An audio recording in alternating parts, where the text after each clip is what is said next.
Progressives, this is your trigger warning.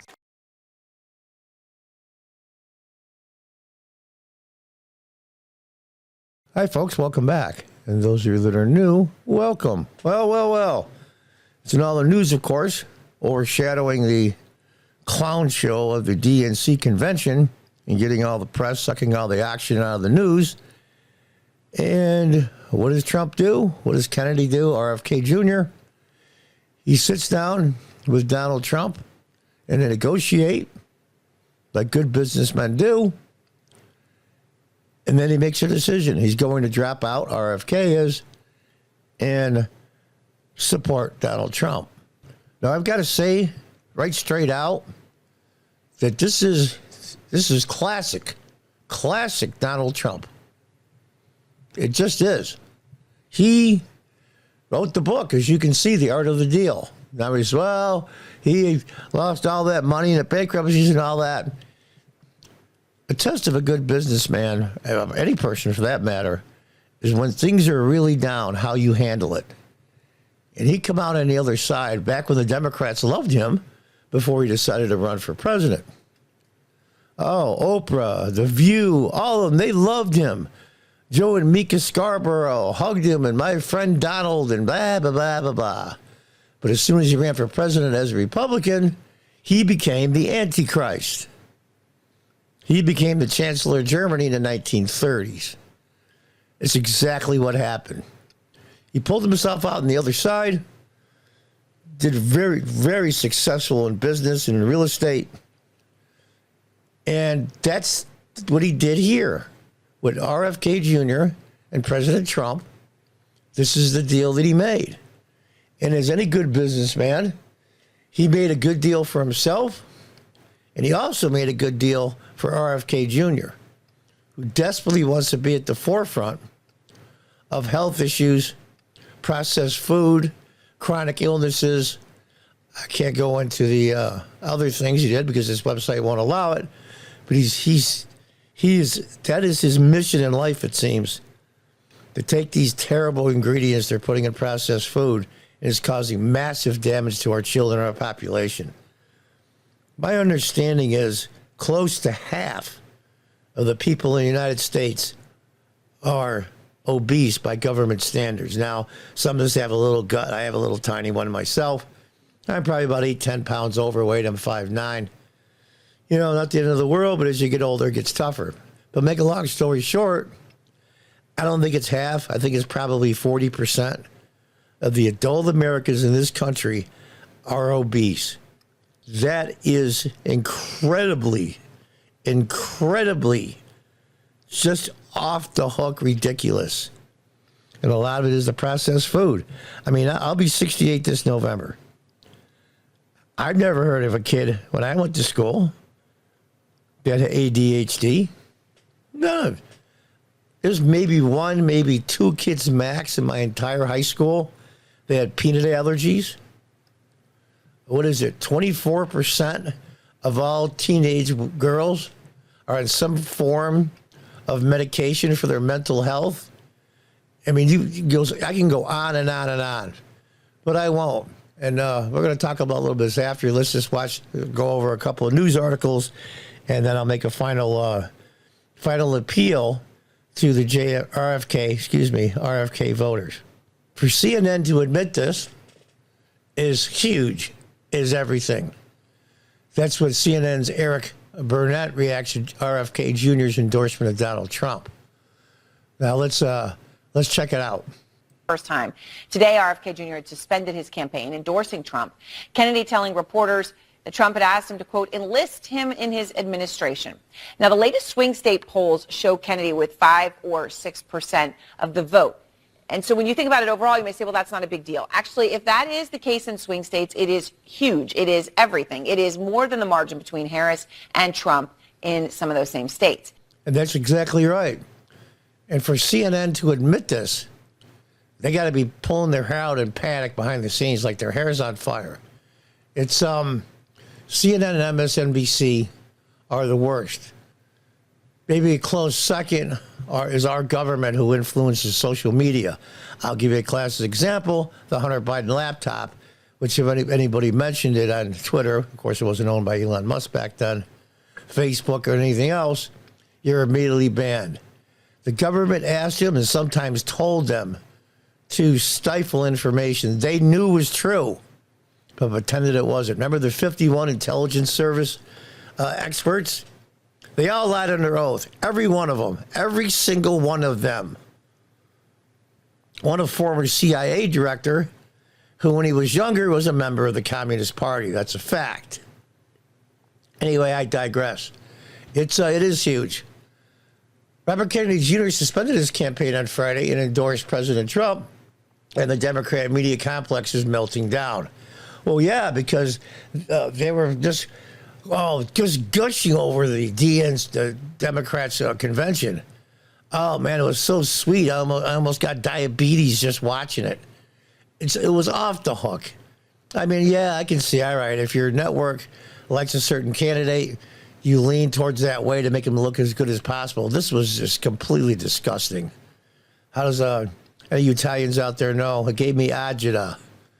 But Kennedy, in a statement, outlined the three primary causes that drove him to his decision: free speech, and war in Ukraine, and described as the war on our children. He's not talking about trans issues either.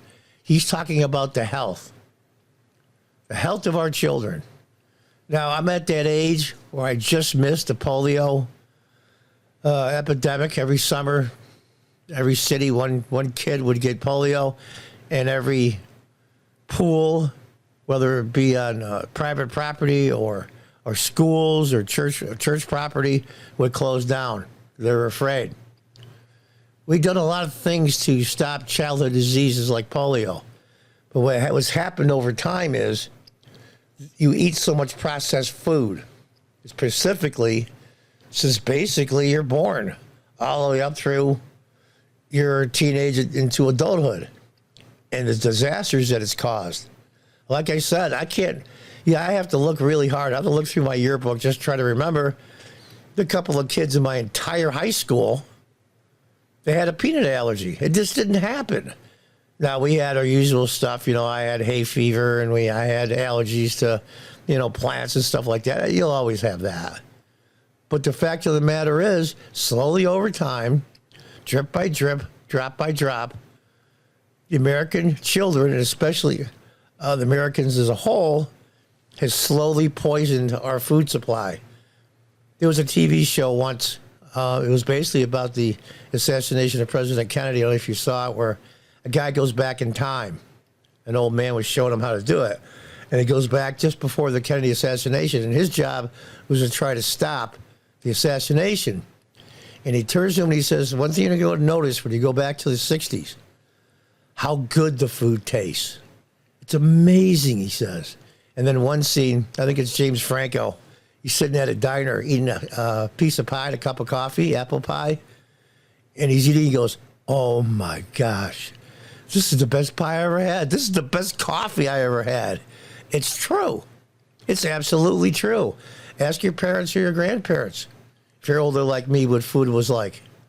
Your grandparents especially. Yeah, there's convenience. Yeah, a lot of the process and a lot of the things they've done in food is to help stop millions from dying of hunger. I get all that part.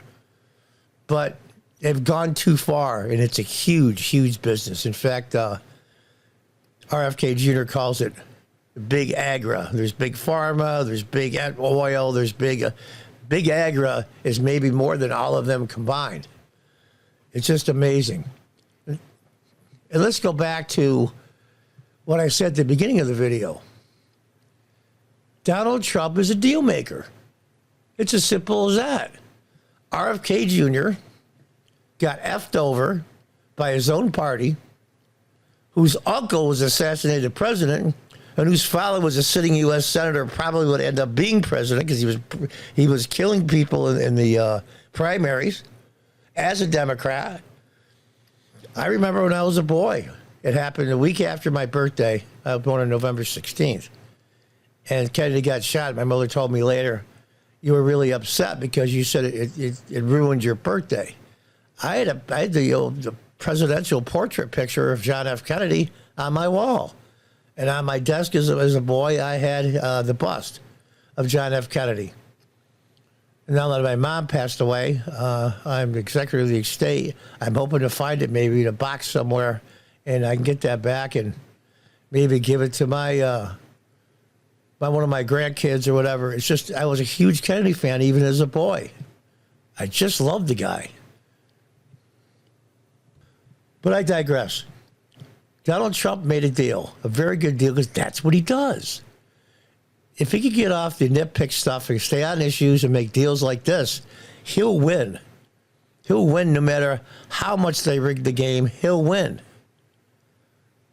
It's as simple as that. And this is a really clever thing that RFK Jr. did. Kennedy in his statement outlined the three primary causes we went through. RFK will stay on the ballot in states where presence will hurt Kamala, and he will remove himself from ballots in states where his presence hurts Trump. In other words, all the deep red states and all the deep blue states, he'll stay on the ballot. But the swing states, and I believe there's 10 of them technically, he's removing himself from the ballot. Very clever. In about 10 battleground states where my president would be a spoiler, I'm going to remove my name. And I've already started that process and urged voters not to vote for me. When is the last time you ever heard that? Don't vote for me. RFK Jr. absolutely torched the Democrat media complex during this Phoenix pressure. The Phoenix being rising from the ashes. And it's just, they treat him like shit. They cost his campaign millions and millions in lawfare. Does that sound familiar to you? Just made it impossible for him. They did the same thing to Bernie Sanders. You know, I can't stand Bernie Sanders politically and some of his policies. They screwed him too. In fact, people say that that's a very small percent of Bernie supporters that were left at the end of 2020. 2/3 of them voted for Trump out of anger for what they did to their candidate. And then turn around and do it again. They just don't care. And plus the fact that RFK Jr. tried to get a hold of the Kamala Harris campaign, the Biden campaign, over the last year or so, he basically said they wouldn't even return my phone call. They treated him like he was a leper. You know, he is a quirky guy. He does some weird things. Well, when it comes to health and food and a big pharma and all that, and how they're introducing drugs to change our culture for the worse, I might add. He knows what the hell he's talking about. You don't have to agree on everything. In fact, I'm about halfway through of the book written, Team of Rivals, where Abraham Lincoln and his cabinet picked all the people that ran against him, and most of them couldn't stand him. It's a brilliant politician tactical move. In fact, they even talked about that when they met. Here's a statement that President Trump made. Tonight, I'm very pleased to welcome a man who has been an incredible champion for so many of these values that we share. They have a lot more in common. And he's just like Republicans and Democrats have a lot more in common than you think. They just don't talk about those things. For the past 16 months, Robert F. Kennedy Jr. has run an extraordinary campaign for President of the United States. He had been allowed to enter, if he had been allowed to enter a Democratic primary, he would have beaten Joe Biden. His candidacy has inspired millions of Americans to raise critical issues that have been too long ignored and brought together people from across the political spectrum in a positive campaign grounded in the American values of his father, Robert Kennedy, and his uncle, President Kennedy. Rest in peace. I believe they would have been very proud, Trump said.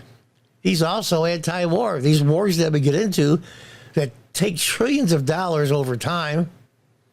And what the hell were we in Afghanistan for so long for? How about Iraq? It's just ridiculous. I don't mean to be a dick, nor am I a peacekin, as we used to call it when I was a kid.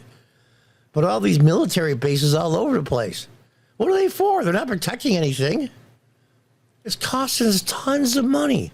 Money we don't have. It says here, RFK Jr. voters move overwhelmingly, okay, it's easier for you to say, to President Trump. Now, it's not that just he withdrew and his supporters went where they went. He actually encouraged them to vote for Donald Trump in the swing states, where your vote matters more. I live in upstate New York, but my vote does matter for Congress. I'm in a purple district, so to speak. And just because the Electoral College basically cancels your vote doesn't mean don't do it. I'm telling you, voting is a habit you should get into when you're 18 and continue that. I mean, even school board elections. I was a local elected official in the early 2000s for 8 years. I was a city council president in 2006. And I'm telling you, you'd be surprised. I had the next to smallest win, incumbent Republican in a really low income, high minority majority in a really tough area to deal with. And I only won by 17 votes. In the next election cycle 4 years later, I had a 65%. Nobody gets 65%. And I'm not blowing my own horn either. I am no longer a Democrat because who's in charge now? I left the party over 10 years ago. That's neither here nor there. It does matter a great deal. It does. Aaron Burnett reacted to RFK's endorsement of Trump. Yeah. The latest swing state polls show Kennedy with a 5 or 6% of the vote. Now, you might say that's not a big deal. Actually, that's the case. It is huge. And for them to admit it on air, it must be worse. It must be worse than it really is. I'm surprised internal polling hasn't leaked yet from each side or from a news agency like CNN. And here we go. Robert F. Kennedy Jr. will appear on Fox News Sunday in first exclusive interview after endorsing Trump. And you should go back and look up RFK's speech, RFK Jr. I'm not saying that I'm delighted because it helps Trump. It does. And I'm a huge Trump supporter. But the fact of the matter is, even Joe Biden got effed over. I actually, for the first time ever, and I've been involved in politics as a young boy, 10, 11 years old, I used to watch the old Democrat Republican conventions at 2, 3, 4 o'clock in the morning we used to have them. I was a political junkie as long as I can remember. I have never seen their own party turn on the sitting president like Biden. And it's their own doing. They knew he was deficient mentally. They knew his body and his mind was breaking down. They all knew it, and they hit it. And then, of course, when he self-destructed on the debate with Trump, they all went like, oh, my gosh. Oh, I didn't realize he was that bad. And the sick part of all this is tens of millions of Americans didn't know because they watched CNN and MSNBC. But now it's out in public. They started slamming them. They got the word from the big shots who really run the DNC. And all right, it's okay. Go after Biden. We're getting rid of him. So they picked Kamala Harris, who's the current VP, that didn't get one delegate in the 2020 election cycle. In fact, she dropped out, 2016 schedule and beyond. She got 0 delegates. She dropped out before the first primary. She was so unlike. She is the highest unfavorable rating of any vice president in U.S. history. And believe me, that's saying a lot. One example will be Andrew Johnson. He was the VP for Lincoln in his second term. We all know how that turned out. Yeah, it's and now he's going to appear, less like Trump does. These guys go all over the place. Where's Kamala Harris interview? And if they do have a press conference, they're going to handpick the reporters. So Fox and even internet media is not going to be able to ask any real questions. Just like Biden had a list of reporters. The person's name and the question in advance. And he still effed it up. It's great. They're out there. Independent presidential candidate will speak with Fox News on Sunday in his first exclusive interview after he announced he was suspending his campaign and throwing his support behind former President Trump. It's going to be at 2 o'clock on Fox News tomorrow. Well, I'm going to put this video today. We'll say today. Yeah. And what they're doing to his family and what his siblings, his brothers and sisters, I believe he has 6 of them. I can't believe they would turn on their own brother like that. We'll say they disagree with him. They take him privately. Bobby, what the hell are you doing? geez, you're screwing things up. You can't do this. No, they have to do it in public. He went after his wife. I believe was on a TV show for a while. I forgot which one. His children, I'm sure. How many friends has he lost? How many friends that are Trump supporters like you guys out there and myself that have lost friends, that have relatives don't speak to him anymore? It's ridiculous. Oh, God. At the press conference in Phoenix, Arizona, Kennedy accused the Democratic Party of waging continual legal warfare against both President Trump and myself and running a sham Democratic primary election that he said would prevent him from having a fair shot at the White House. All he wants is a fair shot. All he wants is a fair shot. Following his announcement, political analysts and data experts have been debating the effect of Kennedy dropping out of the race on the campaign battle between Trump and Vice President Harris. Yeah, those 10 swing states, especially 6 or 7 of them, are really, really close. So we're going to have to see what happens. But this is great news if you're a Trump supporter. And the Democrats have nobody to blame but themselves. They ostracized the guy. Probably wouldn't, from what he says, they wouldn't even return his phone calls. His uncle was president of the United States. His father was a U.S. senator, soon to be president. You don't think that deserves at least a callback, you dumbasses? So there you have it, folks. I think President Trump played this one beautifully. And I left the cover of the book he wrote, co-authored by Tony Schwartz, Trump, The Art of the Deal. That's exactly what he did. He did, it was a win-win situation. Just like when they found him guilty in New York of fraud to banks and insurance companies. The insurance companies made out like a bandit. The banks made out like a bandit, too. He didn't defraud anybody. In fact, the banks even said that if we had a chance to loan money to Donald Trump again, we would. And, of course, the judge wouldn't allow that testimony or for the insurance companies. All the insurance companies, some of the best insurance companies in the world as far as doing due diligence. Same with the banks. Like, they're all stupid. Like they're all the cast of Green Acres. I mean, give me a break. They did their due diligence, too, on his properties. And they said it's a safe loan. And it was. Some got paid off early. And they even said, we'd do it again if Mr. Trump wanted to borrow money. Of course, the judge wouldn't allow that testimony to the jury. It was rigged anyway. It was in Manhattan. It's all going to be cleared up eventually. But at what cost? And money, in confidence in our judicial system. Yeah, judicial system currently has some holes in it, but nothing like what's going on now. And those of you that were happy to see that President Trump wasn't permanently or seriously injured in Butler, Pennsylvania, remember something. At his age, if he gets put in jail and it holds, the Supreme Court doesn't intervene, he'll die in jail. That's a death sentence, too. The Democrats have been overplaying their hand since 2016.